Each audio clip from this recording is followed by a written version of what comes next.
This might be the most genuine wilderness survival yet. They caught a big fish and even snagged a rodent. At night, everyone gathered around the campfire for a barbecue feast. In the last episode, Matt's team merged with Jeff's team. They hiked together to a new survival spot. After hours in the jungle, Jeff spotted many snail shells on the ground, a promising sign. Ahead was a river, and they saw a canoe there. It was left by Snyder's team. Meanwhile, Snyder and Max were working on a shelter. Max faintly heard someone calling and first thought it was a ghost. Upon closer inspection, they saw a group of people. She and Snyder ran over and found Jeff's large team. Everyone was finally reunited. They were thrilled and excited, shouting like primitive people. Riley, the only woman, felt strong among them. Faced with this group of rowdy guys, she felt fortunate to be the only woman and felt strong. She had no idea that even if she screamed her head off tonight, no one would come to her rescue. And that is absolutely insane to me. Only woman to have survived. That's a lot of pressure. I absolutely have to get my ass.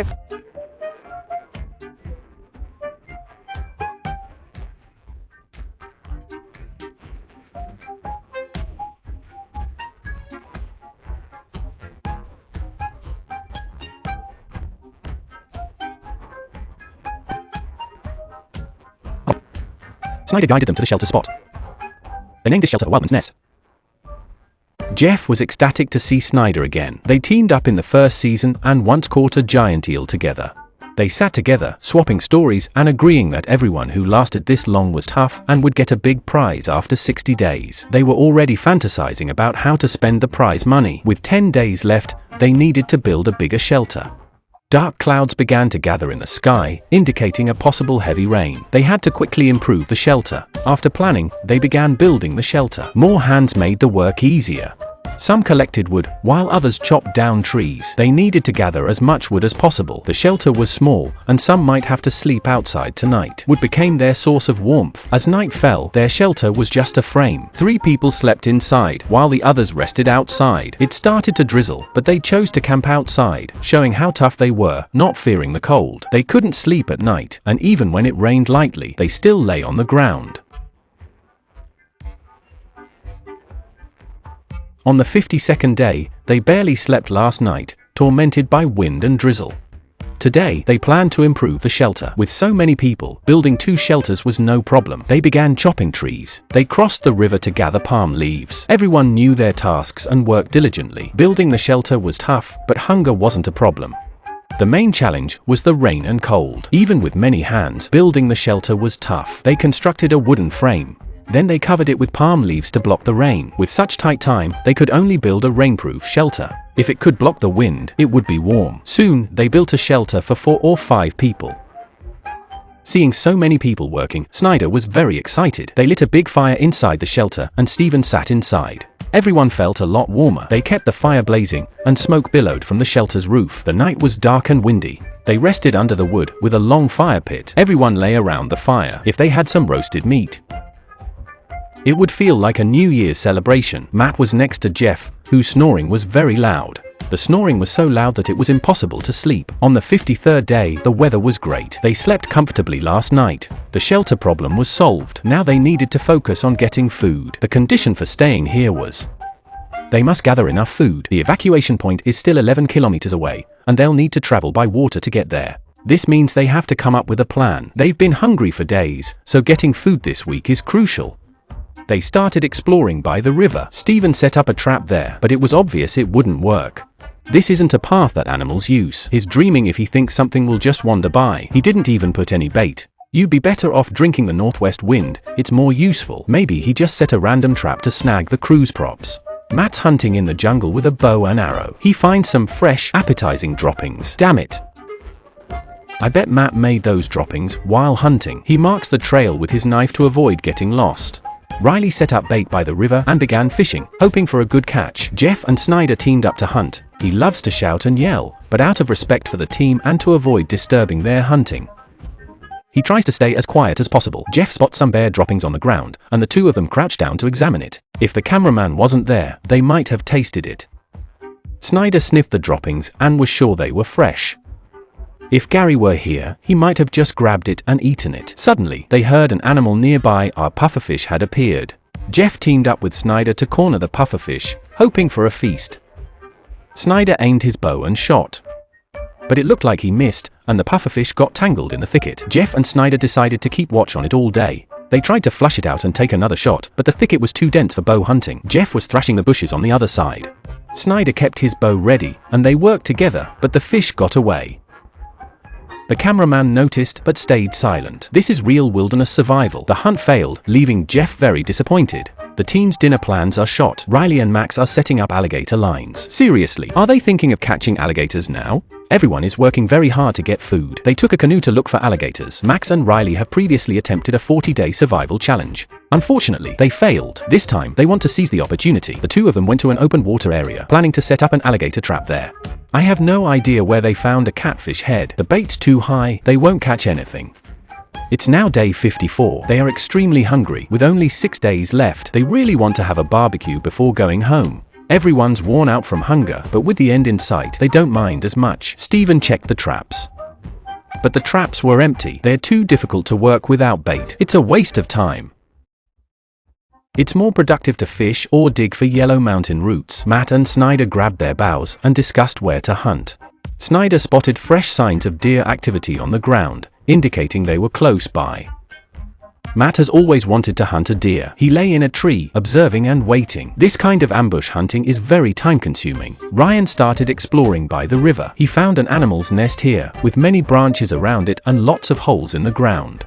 He figured the holes were made by burrowing fish. Ryan chose one at random and began digging, pulling out a bunch of grass. The burrowing fish used the grass to block the hole. Ryan figured the fish was home, so he started digging with an axe. He dug deep, determined to find the fish. After digging a small hole, he found a larger one underneath. Holy cow, he thought. It was like staring into a woman's deep, mysterious eyes. Starving for days, Ryan hesitated to explore the hole recklessly. Snyder hid here, planning to ambush along the path. This kind of hunting was clearly a waste of time.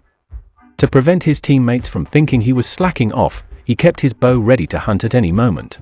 Even if he accidentally fell asleep, he could quickly react. Matt was also sunbathing in a tree when a deer appeared nearby. Matt slowly picked up his bow, but the deer quickly ran away. Ryan was still digging around, checking all the holes nearby.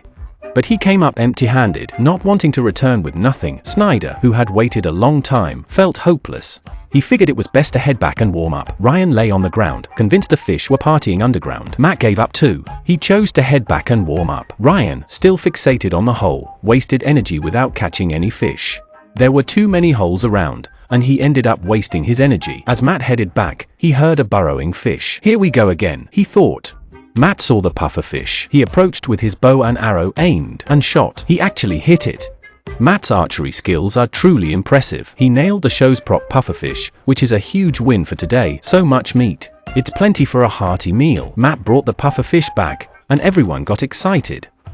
They were over the moon with joy. Tonight's dinner was secured, and the pufferfish was huge. Everyone was happy for Matt. While Matt and Riley were dealing with the pufferfish, Jeff came over. He noticed a prey near the trap. Matt crept up with his bow and arrow, took aim, and hit the prey, but got stuck in the jungle. We hadn't even begun eating the fish when we caught a rodent. Today's hunt was a real success. We're in for a feast tonight. Just these 20 catties of meat are enough to build a full meal. Originally, this group of high guys don't eat animal offal, but tonight put all the offal on the iron pot. As they grilled meat, Max asked why people don't usually eat pufferfish, noting his teammates' uneasy expressions. He quickly clarified he wasn't an expert on the matter. Matt then recalled his elementary school teacher warning that pufferfish could carry the leprosy virus. In particular, it is necessary to pay attention to the identification of its large intestine. As long as the process is handled cleanly, they are not very afraid. They put the liver on an iron pan to fry. The taste is really good. In such cold weather, being able to eat hot roasted meat, they don't care about anything else. As long as they can eat their fill, nothing else matters. While they were enjoying their meal by the fire, they saw shadows on the other side. The brave ones started to approach it, carrying torches. In the wilderness, a shadow could either be a ghost or a zombie. Suddenly, no one felt like eating meat anymore. Eventually, after confirmation from local media and the show's crew, it was reported that they indeed encountered ghosts. Everyone started retreating to the shelter, so this part won't be shown to the audience. Now, it's day 55. They're in the shelter, talking about last night. Last night was game changer, man. I was legitimately concerned. I was afraid last night. Insane. Insane. And we're gonna continue being legends because, well, it's the only thing we know.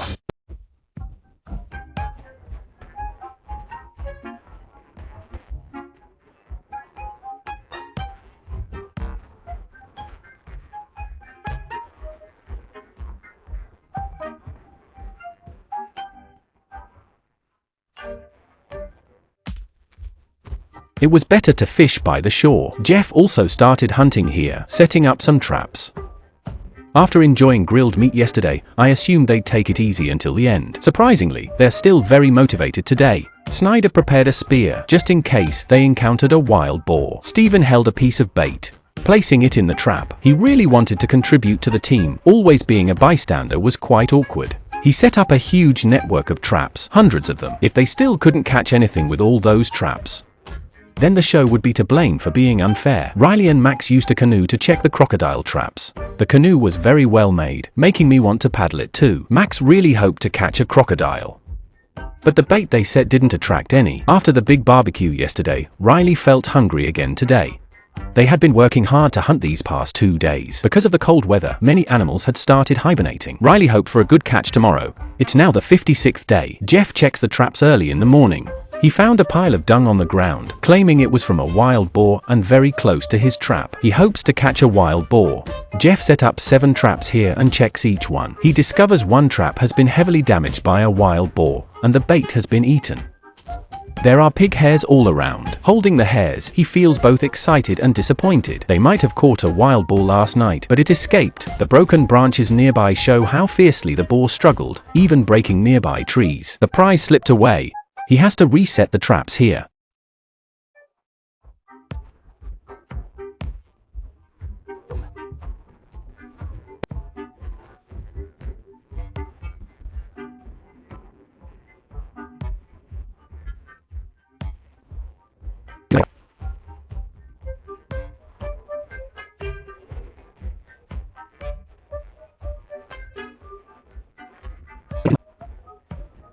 If there are baby crocodiles around, their mother is close by and will aggressively defend them since crocodiles are very territorial.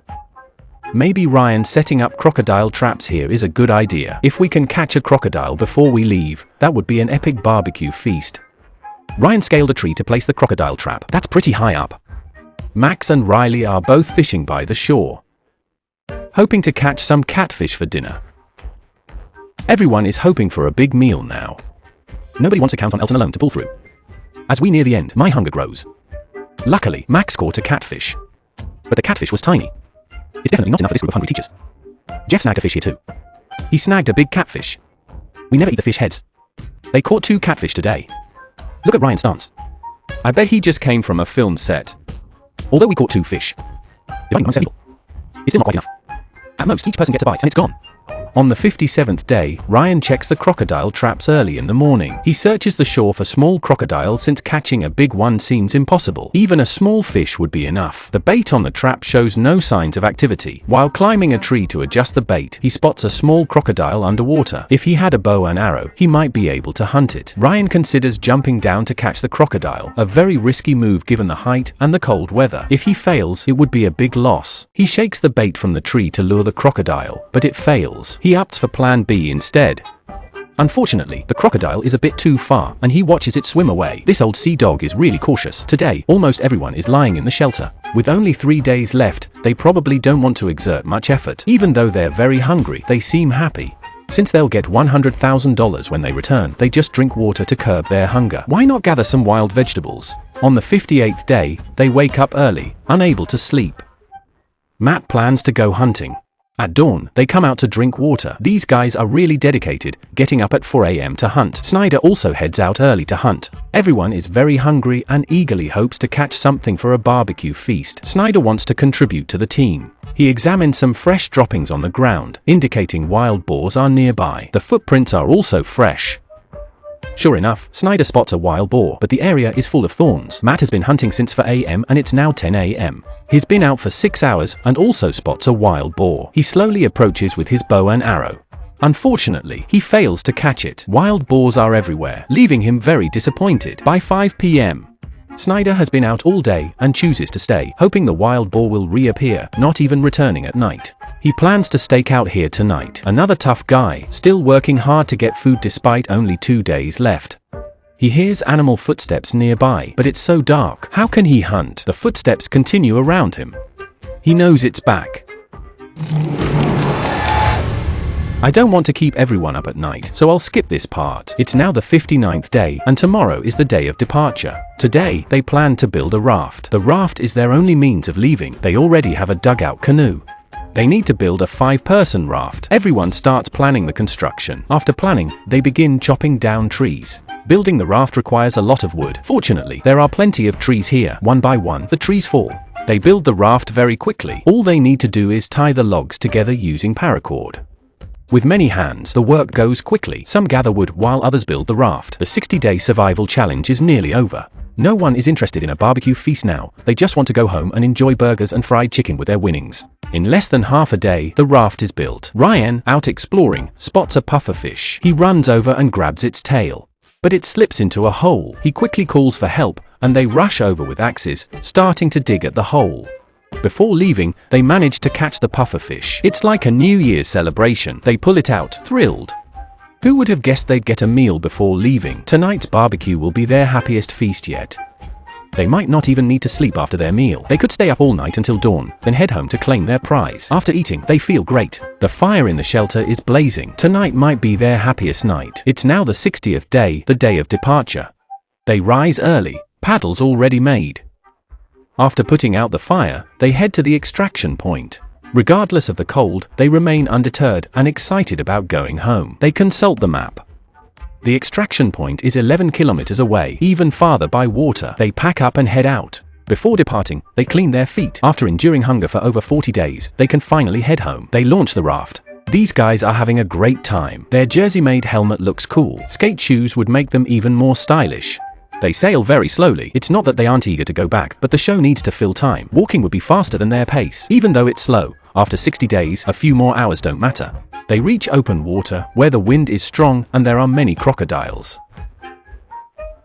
It looks dangerous on the surface, and it really isn't safe. After a few hours of rowing, they finally see the show's seaplane. They've made it through the 60-day survival challenge. Where will their next adventure take them?